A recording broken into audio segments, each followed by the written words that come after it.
Hello, everyone. See a few people filing into the room now.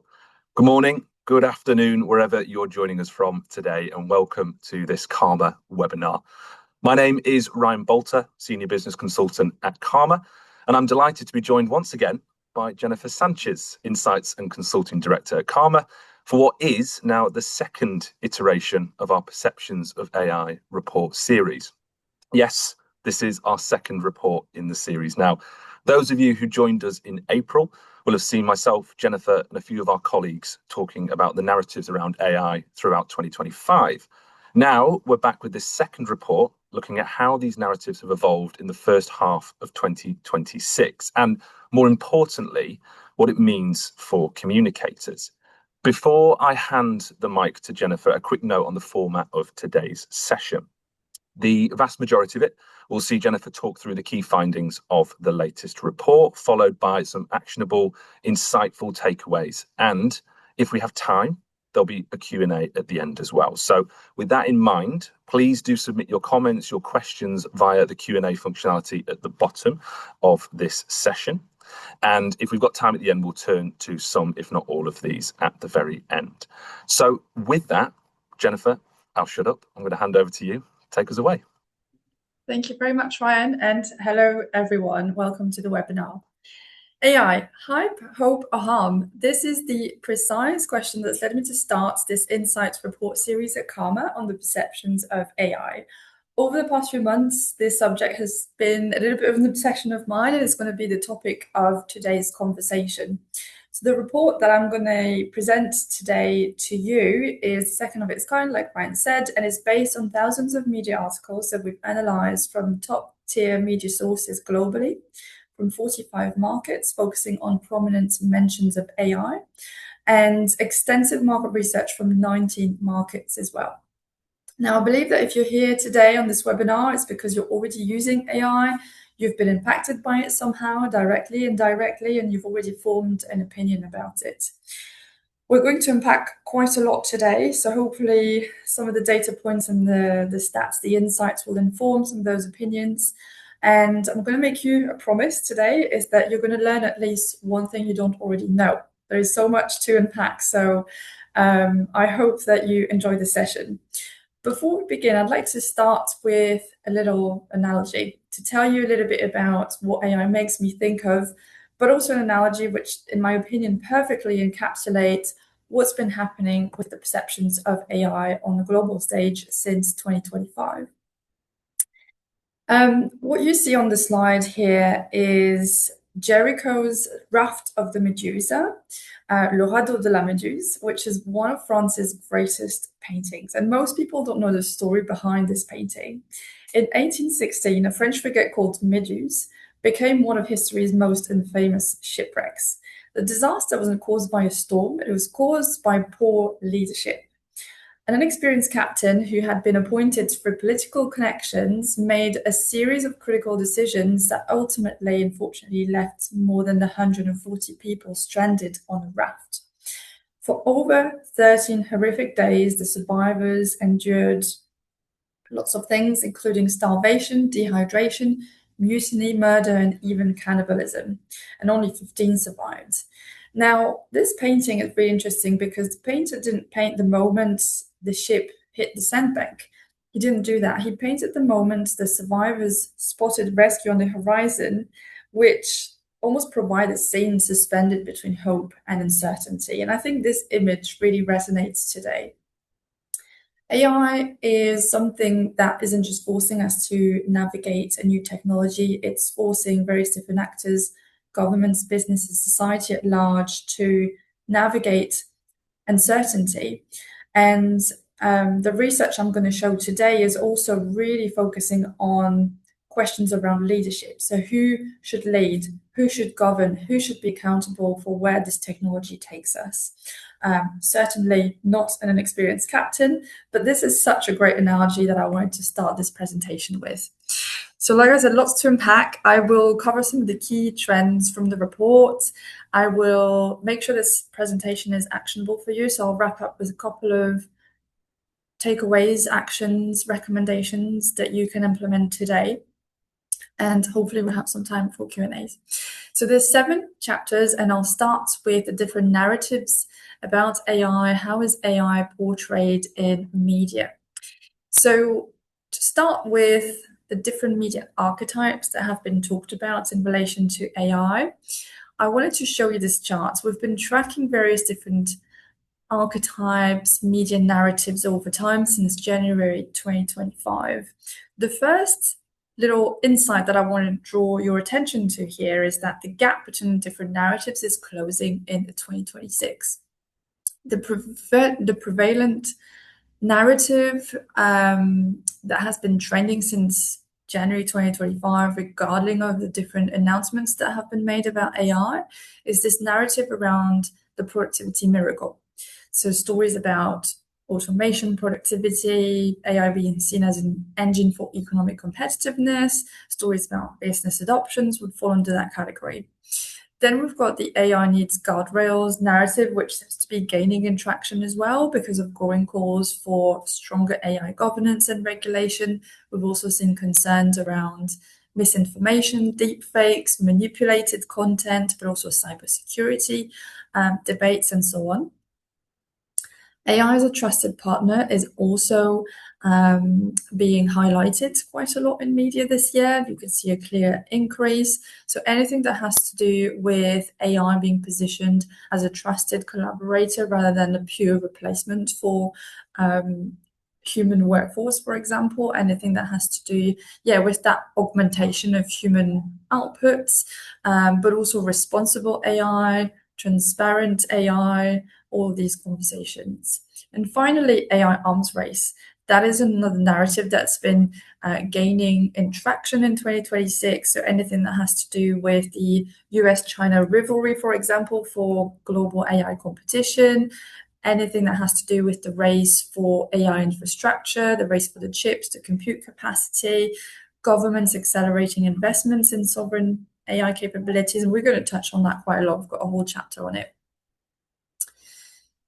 The sentiment of the coverage now. So I'll provide a bit of a benchmark. In 2025, 57% of the coverage was positive. So overall, there was a strong sense of optimism. In 2026, how does that compare? We are seeing some really interesting trends, with positivity declining by 10 percentage points and negativity increasing by 15 percentage points. Let's dig a little bit deeper on this, starting with the positive stories. So there's been lots of positive drivers around AI being seen as an economic enabler, an innovation engine, also a strategic asset, so digital transformation, for example, and a societal tool. But what's been driving the negative stories? Various different things.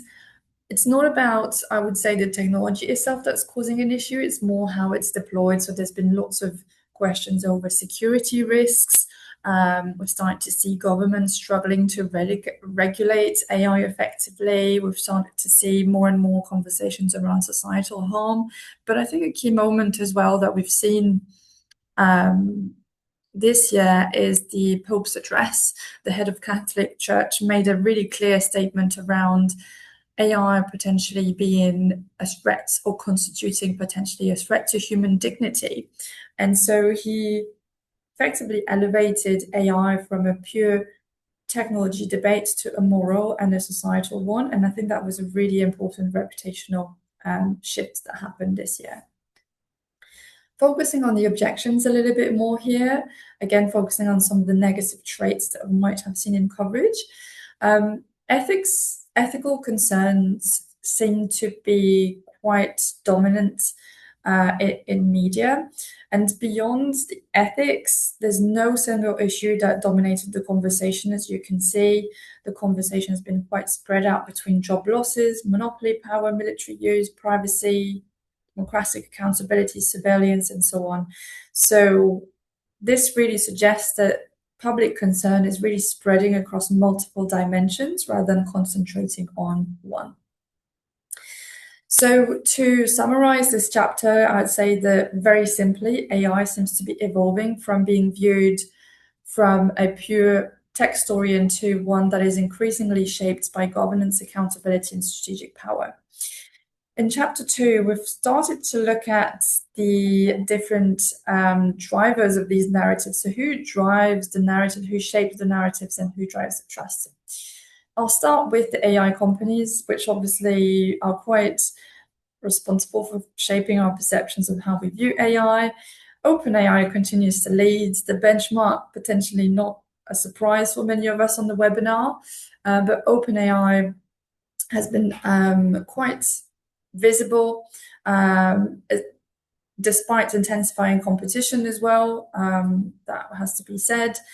Anthropic has made a huge ascension on the benchmark. Last year, they ranked at about 4% share of voice. They are now sitting on the second rank with a 17% share of voice.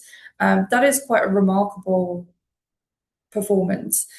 I would say that the long-term positioning around AI safety, responsible AI, is starting to really gain traction following a high-profile dispute that happened with the US government at the beginning of the year. And it was this moment that really propelled the brand. And finally, I'd like to draw your attention to XAI, which has increased in terms of visibility, but also there's quite a high proportion of negative coverage in there, all driven by controversies around Grok, regulation, and Elon Musk, who continues to be a slightly controversial figure. Looking at the different commentator groups now.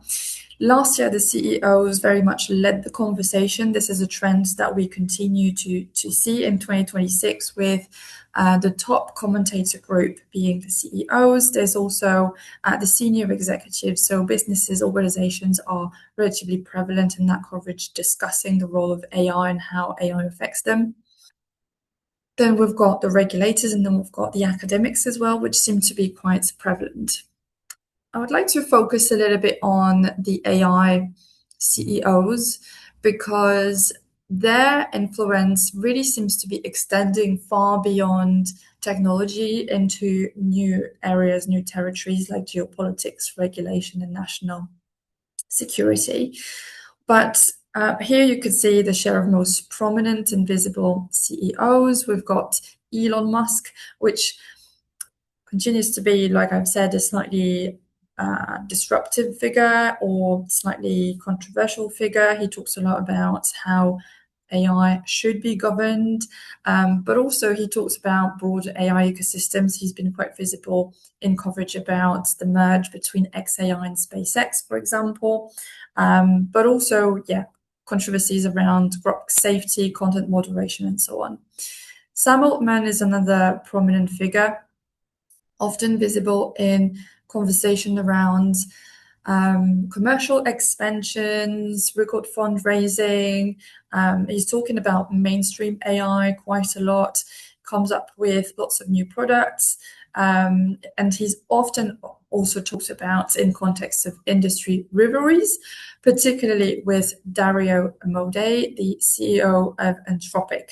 Now, the feuds between those different CEOs that you can see here have been making headlines, sparking a lot of scrutiny, and the feuds are still clearly showing at global AI summits. And the video I'm going to show you now perfectly encapsulates some of the competing ideologies and the feuds between the different CEOs.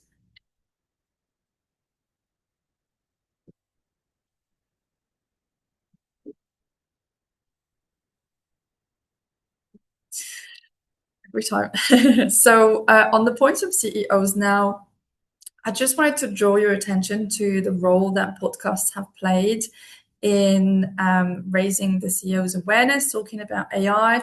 Since the beginning of 2025, we've seen an increase in overall CEO appearances to talk about this topic, AI, which is a relatively complex topic, but podcast provides this really nice long form type of content that enables the CEOs to talk about employment, supply chain, AI providing a competitive advantage, data centers, and so on. So podcasts have very much propelled AI conversations, and in a positive way as well. So here's a chart showing how these different commentator groups talk about AI. And I would like to draw your attention again to the CEOs, which seem to be driving a lot of excitement about AI. Obviously, they talk about efficiencies, productivity gains, so they view AI as a good thing. The academics tend to be quite nuanced, and then you've got on the other side of the spectrum, you've got creators, unions, journalists, which tend to be a little bit more critical of AI. Now, we've asked the general public as well in the 19 markets, which groups they actually trusted the most when it came to AI. And so this is where we started to see some really interesting differences. The CEOs are the least trusted group of all of the groups that we looked at. So they might be really positive, but excitement alone is not enough to establish credibility. I think that's a key point. And on the contrary, you could see that so that was for the CEOs, and you could see that the academics, they are a really, really trusted group of people, and they are very nuanced in coverage. So that will have an impact about how people view AI. Now, I think one of the things that could hinder people's trust towards the CEOs is their communication around workforce. So about 1 in 10 articles was about this topic. But really interestingly, when we looked at the data, 52% of that coverage that had the CEOs and conversations around layoffs or workforce transformation was negative. And only 18% was positive. So quite a critical trend here that we are seeing with various different sectors affected in those articles, namely technology, finance. We saw a little bit of public sector, education, defense as well. But a lot of that coverage has been handled quite not in the best way, I would say. And interestingly, we even started to see tech CEOs calling out other CEOs for laying off thousands of people and saying, well, actually, it doesn't make sense, or it is not a credible move, and it's not because of the tech. This is just, they're using AI as an excuse to fire people. And I'd like to draw your attention to this specific story that happened here in the UK, actually. The CEO of Standard Chartered in May, Bill Winters, called his back office staff at lower value human capital. That's a phrase that is certainly going to leave a stain on him and his bank for quite some time, I think. He talks about the replacement of human beings by AI, which is a fear that millions of us have for ourselves, for our children, to have our lives completely destroyed by tech. And the president-elect of the CIPR, I think, perfectly summarized this statement by saying that in 4 words, he managed to give humanity a punch in the stomach. I think she absolutely nailed it. Human capital, those 2 words sound really dystopian. They sound so dehumanizing.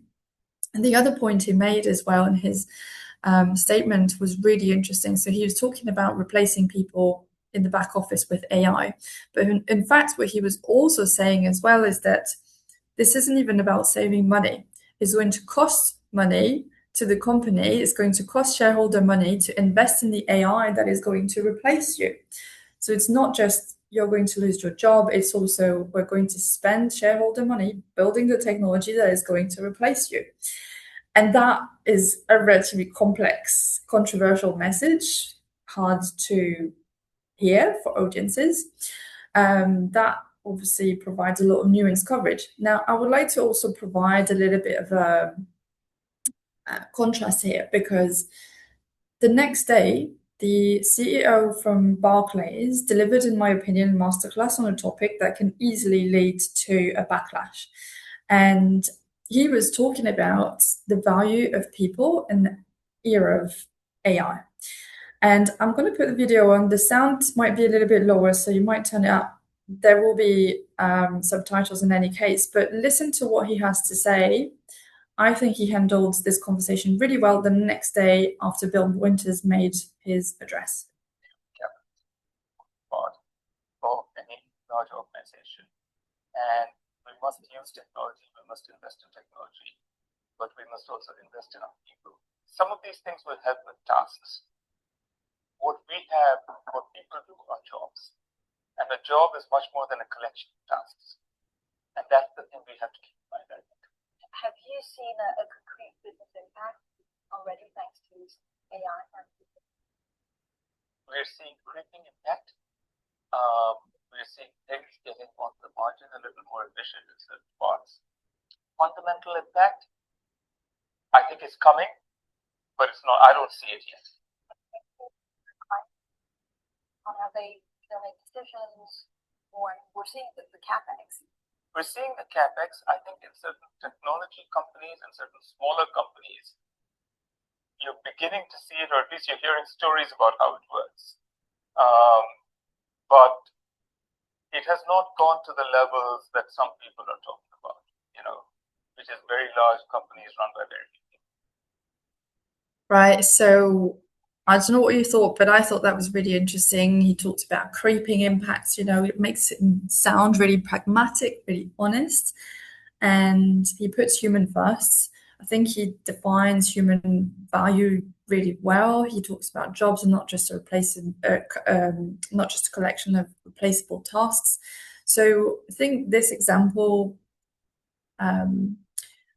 of communication around AI workforce and transition and defining human value in 2026, I think will provide more PR opportunities to demonstrate leadership. So you need to be seen as defining human value, I think, to have that differentiator aspect.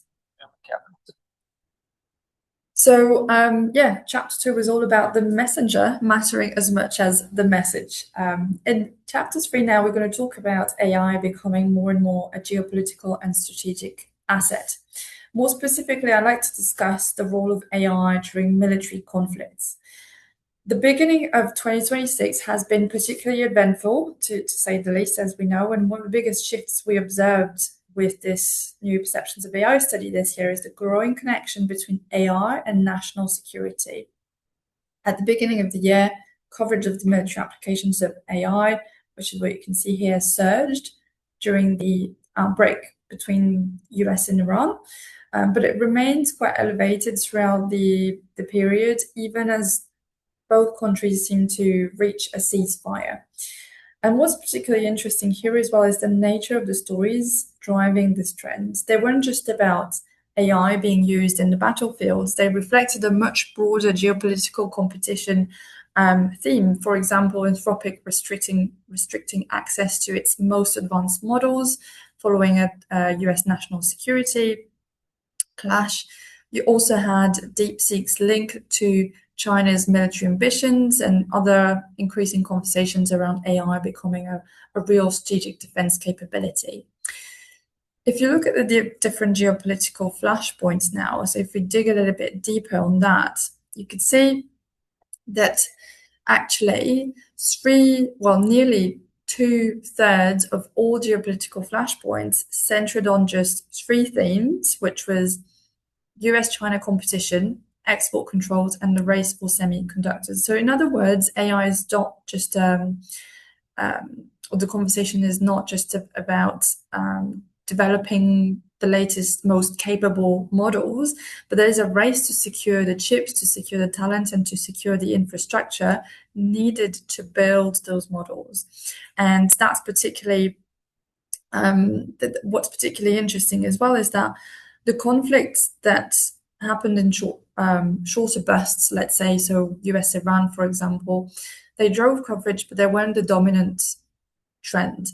So it wasn't about a single event, really. It's about AI being seen and discussed as this very long-term strategic competition tool between nations. Now, if we look at the different roles of AI in defense now, according to media, so that's really interesting here, is to see the direct military use and how that's being discussed, and it's not the dominant story. What we are seeing is that military and defense applications, together with autonomous weapons, accounted for just 18% of coverage, whereas most discussion focused instead on national security and strategic competition, as you can see. So AI was being framed less as a a weapon in itself, and more as a critical capability to build intelligence, to build deterrence, and to build national competitiveness. We also drill down the coverage to explore the different military use cases. And in media, as you can see, sentiment towards those military use cases can be relatively nuanced. You could see autonomous weapons, they appear to be highly controversial in media, same with surveillance. And on the other hand, you've got reporting that seems to be a bit more accepting of AI for cyber defense or military strategy purposes. We asked now the general public how they felt towards the use of these different the use of AI for these different military purposes. And the first thing that's really interesting is that the public opinion seemed to be considerably more accepting of military AI than media coverage led us to believe. So there's a lot more green at the bottom of the slide here than at the top, essentially. So that was a really interesting take, and you could see that there are clear similarities when you look at autonomous weapon systems, with a little bit more reluctance to embrace that and a bit more acceptance to use AI for cyber defense, threat detection, military strategy, and decision support. So that's the end of this chapter. And again, to conclude, chapter 3 shows that AI is really becoming this geopolitical actor and is becoming a lot more complex and strategic. So in chapter 4 now, we're looking at the governance dilemma, the rules and the safeguards around AI that are discussed in media, and how people see those competing visions for the future of AI.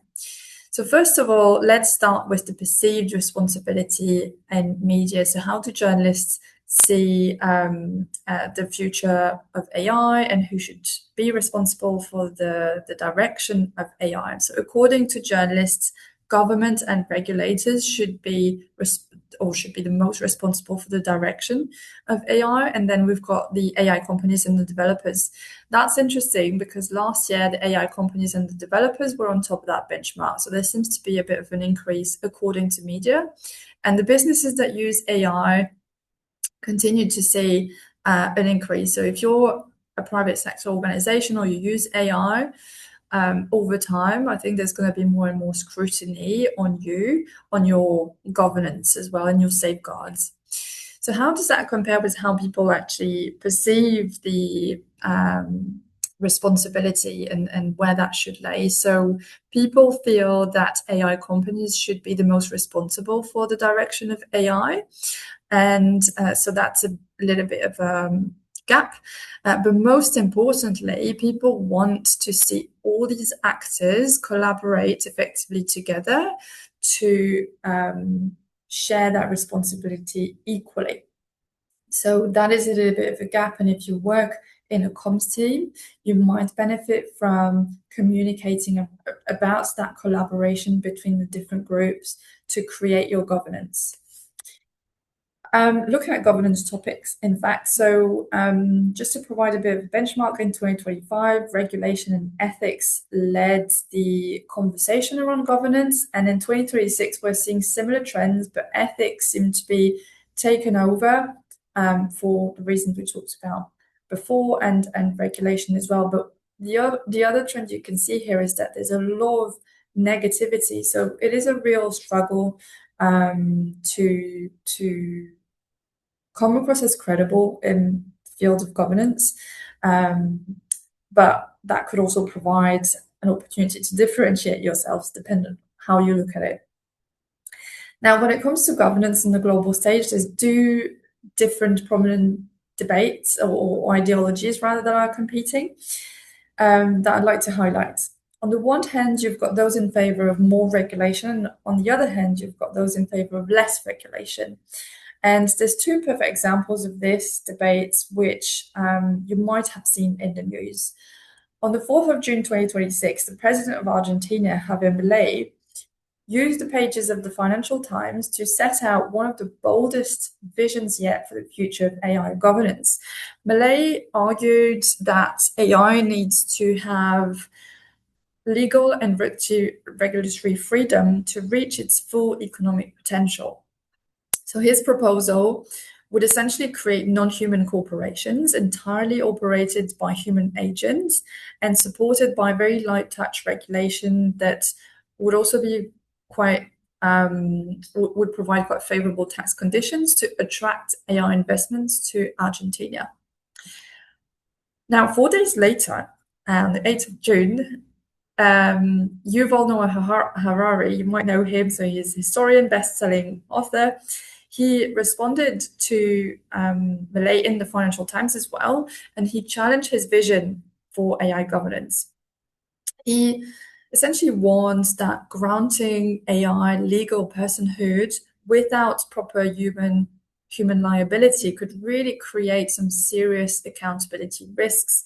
And he argued that AI-run companies could potentially exploit legal and political systems without being subject to normal sanctions, which again could lead to some really powerful non-human entities that operate beyond meaningful human control. So this debate is really fascinating, really, because it illustrates that growing divides between those who view regulation as a tool to attract investment and accelerate innovation, and on the other hand, those who view regulation as absolutely essential to preserving accountability as AI systems become more and more autonomous and more powerful. So yeah, growing debates over governance are becoming, I think, a key differentiator for businesses and comms teams. So talking about the risks, perfect segue for chapter 5, which looks at the risk opportunity divide. So what kind of change does AI represent? I'll provide the benchmark with 2025 data. So last year we saw that 72% of the coverage was discussing opportunities and 28% discussing risks. How does that compare in 2026? We are seeing an increase in the coverage about the risks and a decrease in the coverage about the opportunities. So I will start with the opportunities first. So what you see here is a matrix chart that maps the volume of coverage by the portrayed intensity of different AI opportunity signals. And each dot represents an opportunity, and the small dot is H2, and the big dot is H1. So you can see the direction of travel, how things are evolving. What's really interesting here is that there isn't a clear picture of the direction of travel. It is a bit more nuanced. So for example, you've got productivity and efficiency of work, which was a leading opportunity in 25, which seems to be taking a little bit of a step back. Economic growth and competitiveness continues to be very talked about and seen as a strong opportunity. And then we've got various different other opportunities, creativity, medical innovation, accessibility, scientific research, and so on, which seem to be quite stable. Just to contextualize those results, in 2025, the picture was a little bit clearer. So what we saw in 2025 between H1 and H2 was a clear direction towards the right, which signaled that most of the opportunities we were tracking were gaining in not only importance, but in portrayed intensity, right? So these opportunities were slated to deeply transform society. But like I've said, in 2026, it's a bit more nuanced than that. So we're probably behind the hype trend. Definitely past the hype trend. Looking at different use cases that could make up a lot of these opportunities. So in 2025, automation and operational efficiency, decision support and analytics, content creation, customer service, information retrieval, etc. All these use cases bolstered conversation and also generated quite a lot of positive coverage. In 2025 and 2026, we are seeing relatively Similar results with the same use cases being talked about, slightly more negativity, but interestingly, an increase in security and surveillance, as well as defense and law enforcement use cases for the reasons that we've just talked about in chapter 4. So this leads us really nicely to the next slide, looking at the risks. Before I show you the 2026 data, I would like to contextualize those results with 2025 trends. So last year, there was such a clear picture of the direction that these risks were taken. So what you can see here is the same chart mapping different risks. What you see here is H1. Now when we added H2 data, and we mapped the volume of coverage and the portrayed severity of the risks, we saw a clear direction of travel towards the risks being seen as riskier. So on the one hand, you had opportunities being seen as more and more transformational, and on the other hand, you had risks being seen as riskier. And the number one risk last year was AI systems operating beyond meaningful human oversight. And we had lots of other risks that gained traction, as you could see, but the direction of travel was very clear. How does that compare with 2026? So what you see here is H2 2025, and in 2026, this is what we got. So straight away, you can see there isn't a clear picture. So we are seeing a landscape that is becoming more and more complex for organizations. I'll start with the risks that are losing prominence in media. The previous number one risk, AI systems operating beyond meaningful human oversight, seems to be losing in traction. Same with loss of privacy, same with bias and discrimination, and biological weapons. What is gaining traction, on the other hand, are cybercrime, hacking, spread of misinformation, job losses, and autonomous weapons. Those risks are becoming more prevalent, and the portrayed severity or the gravity of the risks are becoming more and more important. So quite important to keep in mind. Just to summarize this chapter before we move on, AI is increasingly viewed as something that enables economic opportunity, but also is a societal challenge. And obviously, as a comms function, you need to make sure that you communicate about not only AI's potentials, but also the risks that could come with it. So in chapter 6 now, we're going to look at the human response. We're going to look at how AI makes people feel, and we'll compare some of the media results with audiences and how they feel. Okay, so this first chart is really interesting because it looks at emotional signals embedded in AI media coverage. So we asked our AI to make an assumption about how certain readers would feel as a result of reading specific articles and specific headlines. The number one embedded emotional signal that we found from media coverage was excitement, and the second one was trust, and we had fear and concern and anger. Those results are relatively similar with what we saw in 2025, so not much of a change. Now, we asked people this year, what is the prevalent feeling that you have towards AI? And trust actually increased. Trust went from 28% in 2025 to 33% in 2026. And this is even more interesting because media trust signals declined from 35% to 26%. So we are seeing a little bit of a dichotomy there and a little bit of a discrepancy, but trust increased. And this probably goes back to some of the earlier slides that I showed you about the narratives, AI as a trusted partner, which is gaining traction over time. So that narrative seems to be resonating with audiences. I'd like to show you now how media portrays these emotions by sector, because there are quite interesting differences depending on which sector you look at. So what's insightful here, in my opinion, is that the emotional responses appear to be less shaped by a sector's exposure to AI than by whether AI is being perceived as augmenting human expertise or competing with it. So what does it mean? For example, you've got sectors that view AI as an enabler of productivity.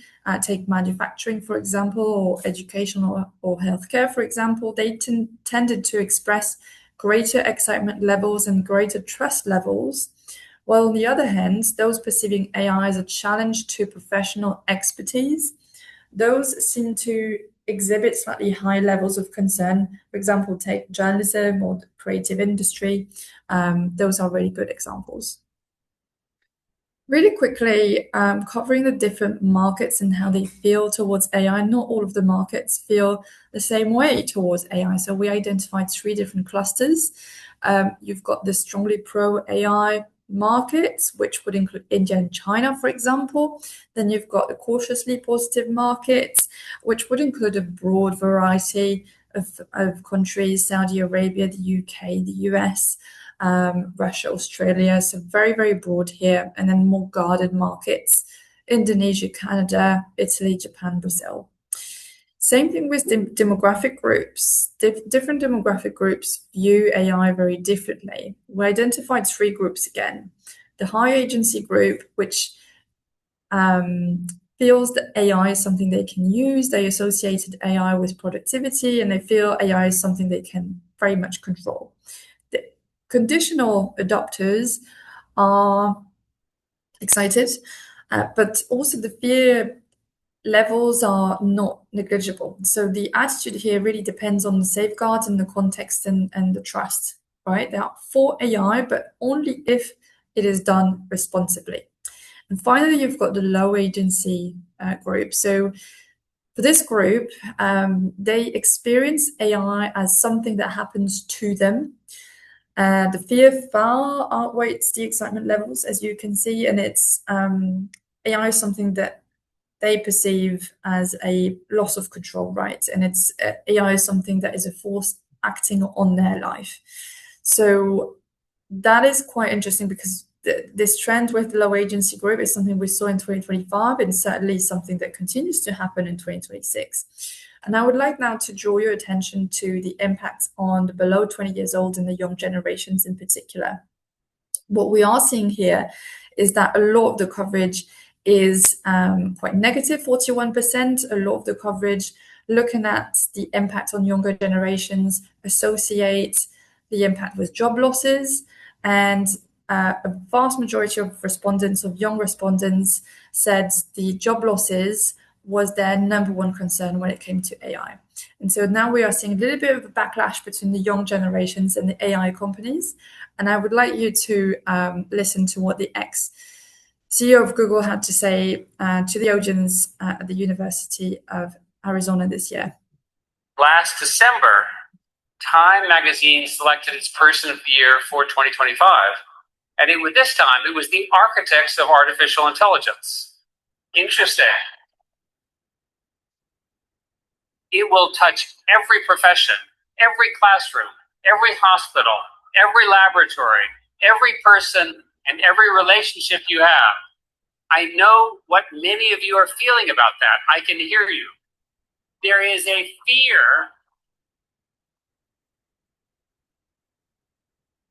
We do not know the precise contours of what this transformation will look like. Choose a diversity of perspectives, including, let me add, and if you'd let me make this point, please.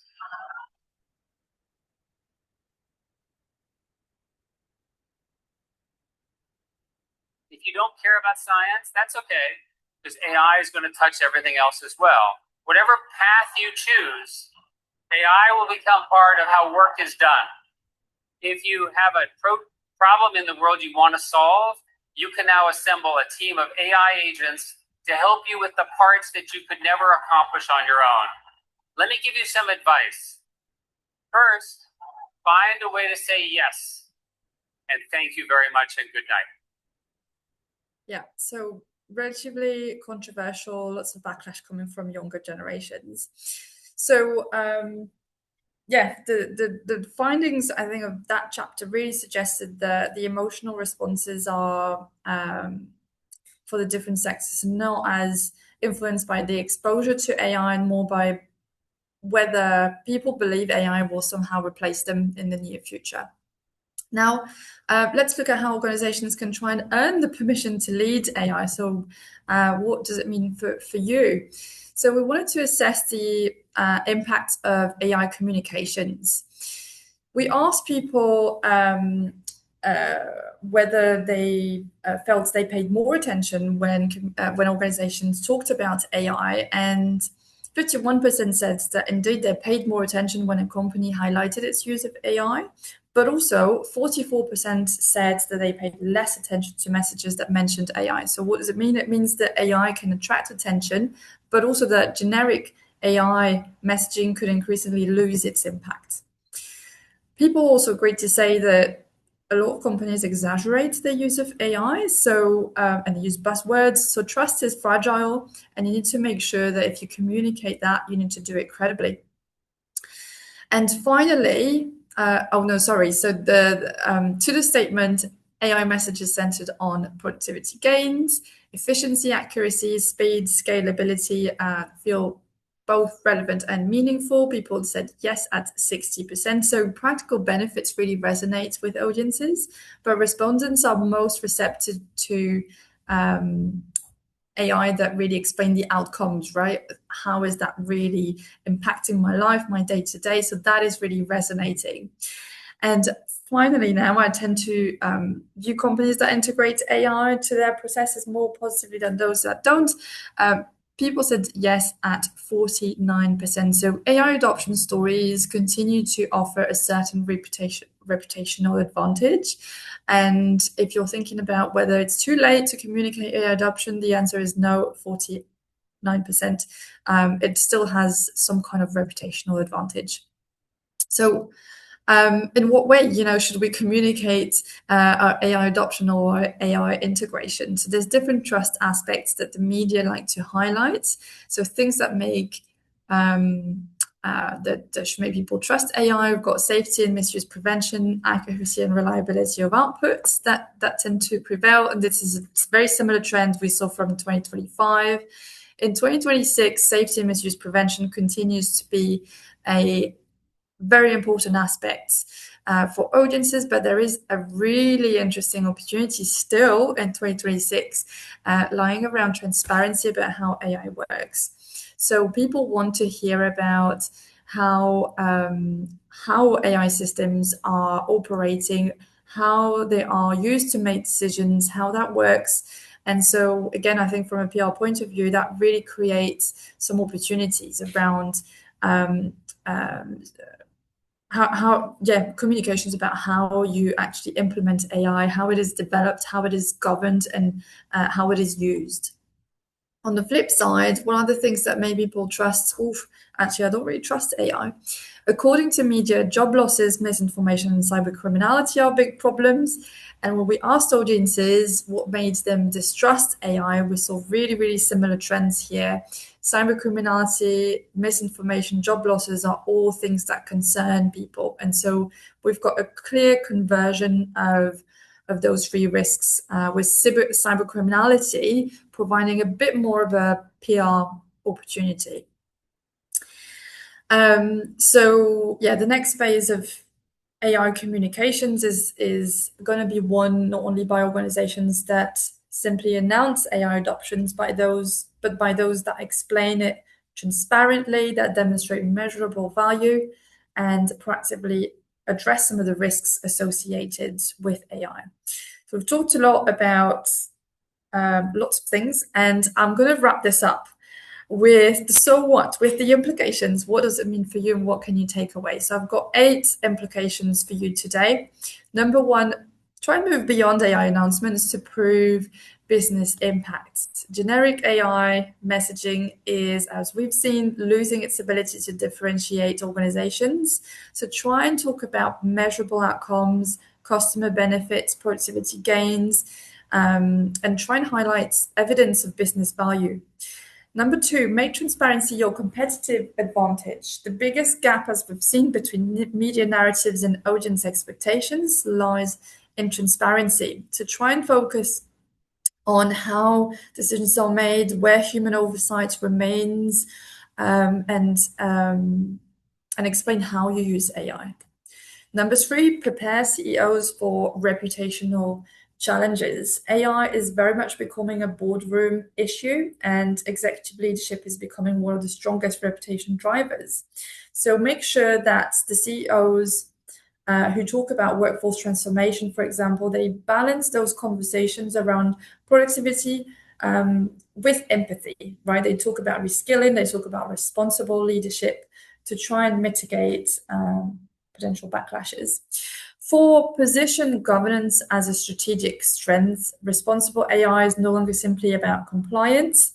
You need to communicate how you have very robust governance systems in place, testing, for example, and accountability and risk management systems to be seen as a credible organization.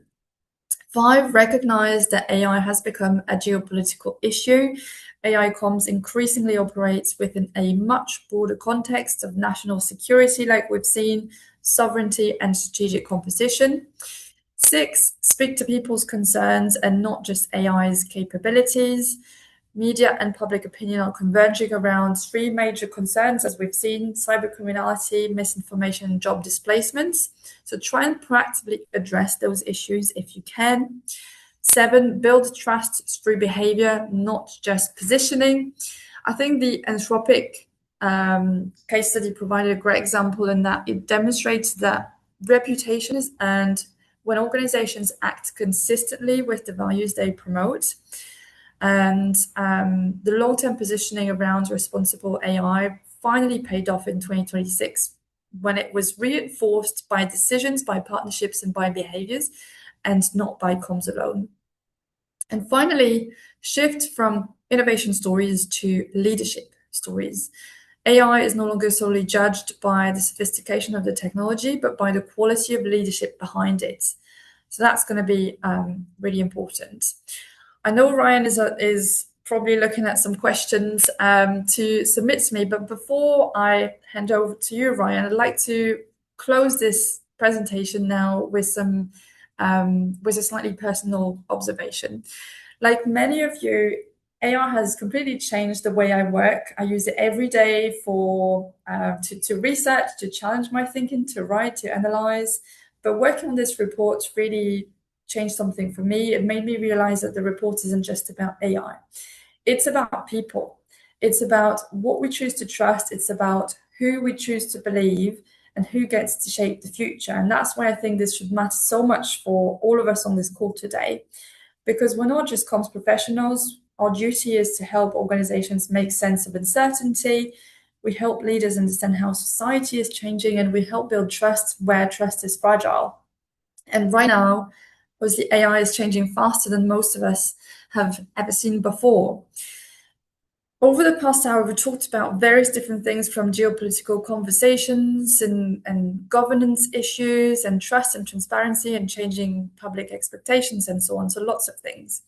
And these things weren't the dominant conversations a year ago, but they are today, and they'll evolve again. So my challenge to you all is this: don't just monitor AI as another topic. Monitor how people are feeling about it. Monitor how these perceptions change over time. And help your organizations understand what earns trust, what undermines trust. Because organizations won't be judged simply on whether they adopt AI. They'll be judged by how they adopt AI, how they explain it, and whether people trust them to use it responsibly. And that's why communicators have never been so important today. That's why you have never been so important. That's it. Thank you very much.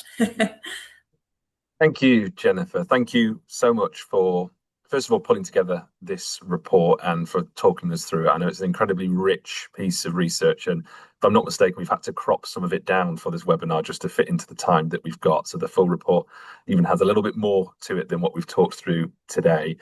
I'm going to turn to sort of a consolidated question from some of the comments that we've had in just a moment, but just a comment from me in terms of what stood out from the research that we've seen. It was a topic that we talked about earlier this year in terms of the stakeholders that are talking about AI in organizations. I think We've seen CEOs leading that share of voice in terms of talking about AI and how it's being deployed in organizations. What I'd really like to see is those CIOs, those CTOs, those chief people officers, those chief product officers coming to the fore and talking about AI, not just about how they're deploying, but as you say, Jennifer, the outcomes that they're seeing from that beyond generic efficiency, so on and so forth. Thing that I thought was really interesting, and the recording didn't do it justice, was the ex-Google CEO talking at the University of Arizona graduation side of things. The boos, I recommend everyone on this call go find that video. The booing didn't come through and didn't do justice on this recording here. It's phenomenal at this point. And that group of under 20s at this point, 20 and under, we're seeing it a lot in the UK, for example, those not in employment, education or training. There's real concern about what their prospects are within the workforce moving forward. That's a real opportunity for those heads of HR, those chief people officers, to talk about not just how AI is being deployed, but how they're also reskilling, retraining their workforce, and how that's really improving the working experience as well. Real opportunities to be found here. So that's really what stood out to me. You talked there, Jennifer, about things evolving. Some of the comments that we had, because of the time we've got, checking here the clock. The one question I've got for you is really, what's next? How does this evolve? This is obviously the second iteration of this report. We're going to do a third, fourth, continue in going on forever, hopefully, in this regard. So what's next? What do you see the next few months, 6 months looking like? Yeah, everything's changing so fast, so obviously it's hard to say, but this year, so far, we're seeing that we're entering a new phase, and one of this year's key themes is governance, right? So we're seeing countries competing to become AI leaders, coming up with new visions, very bold regulations. Argentina recently proposed to create entire non-human corporations operated entirely with AI, and I think that is a key shift in the global debate. And again, I think it's becoming less and less about whether AI should exist and more about who gets to shape the future, who gets to shape the direction. So I think there's going to be more of that, more around governance, more around accountability and trust, because trust is going to become very, very important. If we're talking about who gets to shape the future, obviously trust is going to have a key role to play in that. Well, as I've alluded to there, we'll be able to see how that transpires in the next few months in the latest iterations of this report series. So we are approaching time. So thank you once again, Jennifer, for talking us through this.